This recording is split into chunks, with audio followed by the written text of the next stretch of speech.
Hello दोस्तों, आप सभी का स्वागत है इस नई वीडियो में जिसमें हम लोग बात करने जा रहे हैं हमारी संसदीय समितियां के बारे में। यानी कि हमारे दूसरी जो प्रकार है संसदीय समितियों का, यानी कि अस्थायी संसदीय समिति, उनके बारे में हम लोग जानकारी लेंगे। तो आइए प्रारंभ करते हैं जानकारी ले। देखिए, अगर इनके बारे में बात की जाए तो हमारी पहली समिति आती है अस्थायी समितियों प्रवर समिति। परंतु उससे पहले हम लोग ये समझेंगे कि भाई अस्थायी समिति का मतलब क्या होता है। हम लोग जानते हैं अस्थायी का मतलब होता है यानी कि जो स्थायी नहीं है, यानी कि कुछ विशेष काम के लिए यह समिति बनाई जाती है या किसी विशेष कार्य के लिए समिति गठित किया जाता है, जो कि अस्थायी समिति होती है। अस्थायी समितियों का जो पहला प्रकार होता है वो कौन सा है? प्रवर समिति। तो आइए देखते हैं प्रवर समिति के बारे में जानते हैं। तो देखिए, अगर प्रवर समिति के बारे में बात की जाए कि भाई प्रवर समिति क्या होती है, तो यह जिस प्रकार भी हमारी अन्य समितियां होती है उसी प्रकार से प्रवर समितियां होती है। देखिए, ये क्या है कि एक विधेयक के लिए, किसी विधेयक के लिए बनाई जाती है। जैसे कि अगर हम लोग बात करें धारा 370 की, तो देखिए धारा 370 के बारे में अगर बात की जाए तो उसके लिए समिति बनाई गई कि भाई प्रवर समिति में बताया जाएगा कि भाई इसके मतलब इस समिति के द्वारा जो हमारी संसद के अंतर्गत इस विधेयक से संबंधित जो भी काम किए जाएंगे उन सभी कामों के बारे में समिति के द्वारा नियंत्रित रखा जाएगा। कि भाई जैसे कि हम लोग आगे देखेंगे कि भाई संसद में सबसे पहले प्रस्ताव को रखा जाता है, फिर दूसरी बार उसका वाचन होता है, फिर तीसरी बार उसका वाचन होता है, फिर उस पर वोटिंग होती है, बहस होती है, दूसरे सदन में जाता है, फिर वहां पर प्रस्तुत होता है, वहां वाचन होता है, वहां बहस होती है, वहां पर वोटिंग होती है।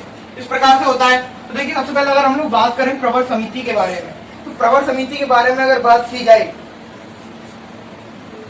तो देखिए लोकसभा की जो ये समिति होती है और जो राज्यसभा की समिति होती है, अलग अलग समिति होती है। क्योंकि हम लोगों ने ये पढ़ा था संसद की शक्तियों में कि जो विधेयक है वो लोकसभा या राज्यसभा किसी में भी रखा जा सकता है।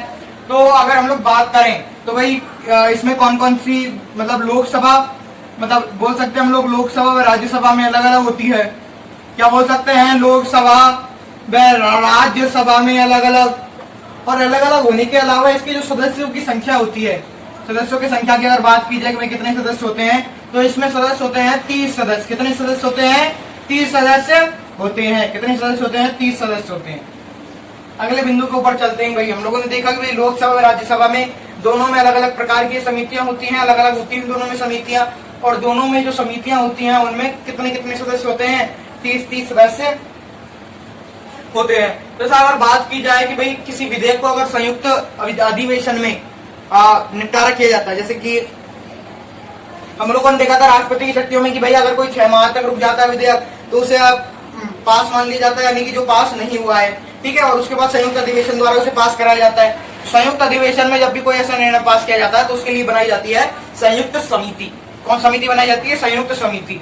और अगर प्रवर समिति की संयुक्त समिति बनाई गई है तो भाई संयुक्त समिति में जो सदस्यों की संख्या होगी वो कितनी होगी? सदस्यों की संख्या वो होगी सदस्यों की संख्या 45। कितनी होगी सदस्यों की संख्या? 45 सदस्य होंगे। और इसमें यह नहीं होगा कि भाई कोई भी लोकसभा का राज्यसभा का होगा।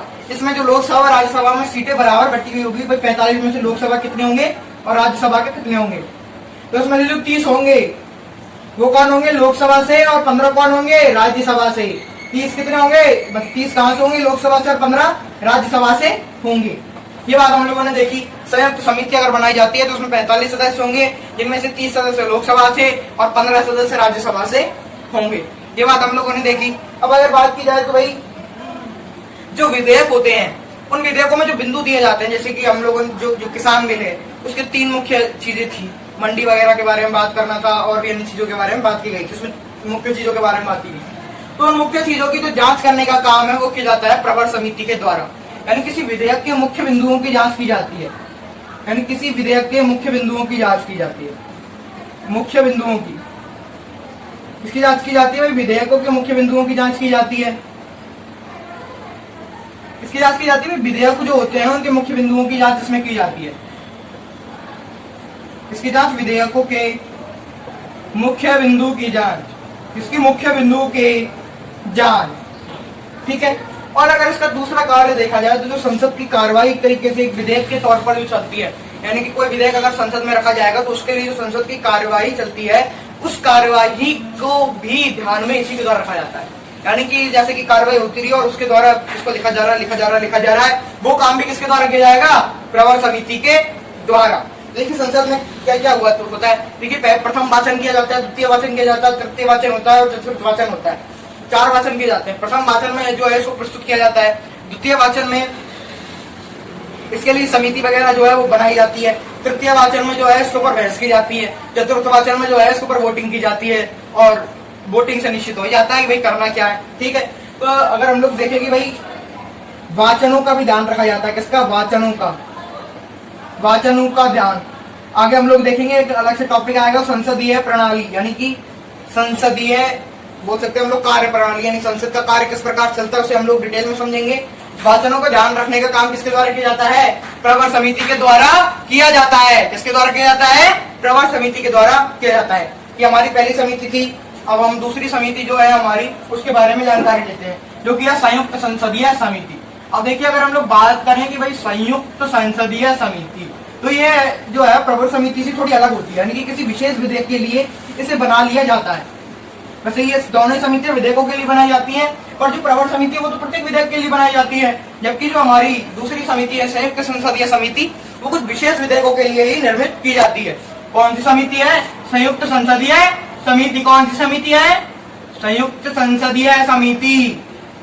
संयुक्त संसदीय समिति, ठीक है, ये हमारी समिति है। हम लोग देखेंगे भाई अंतिम बार इसे कब बनाया गया था और इसकी क्या क्या हुआ। देखिए अंतिम बार इसे बनाया गया था 2G स्पेक्ट्रम घोटाले के समय। कब बनाया गया था? 2G स्पेक्ट्रम घोटाले के समय से बनाया गया था। कब बनाया गया था? 2G स्पेक्ट्रम 2G स्पेक्ट्रम घोटाले के समय से बनाया गया था। 2G स्पेक्ट्रम घोटाले के समय अंतिम बार इसे बनाया गया था। इस समिति को, कौन समिति को? संयुक्त संसदीय समिति को।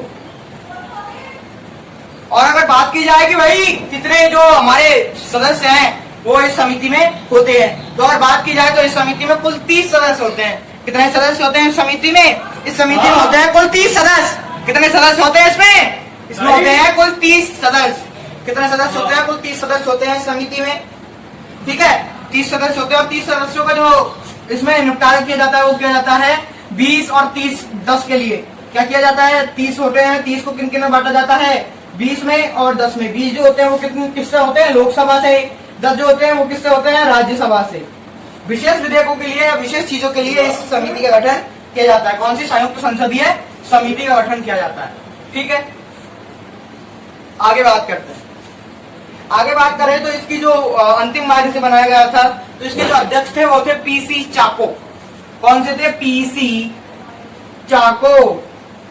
कौन थे? पीसी चाको अध्यक्ष। कौन थे अध्यक्ष थे? कौन थे अध्यक्ष? पीसी चाको। पीसी चाको इसके अध्यक्ष थे।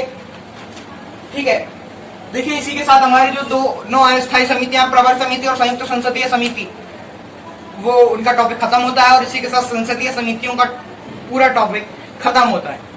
आई होप आपको ये टॉपिक समझ में आया होगा और ये वीडियो भी अच्छी लगी होगी। अगर वीडियो पसंद आए तो वीडियो को लाइक शेयर जरूर करें और वीडियो पर कमेंट जरूर करें। हमारे चैनल को सब्सक्राइब करना ना भूलें। वीडियो को अंत तक देखने के लिए धन्यवाद।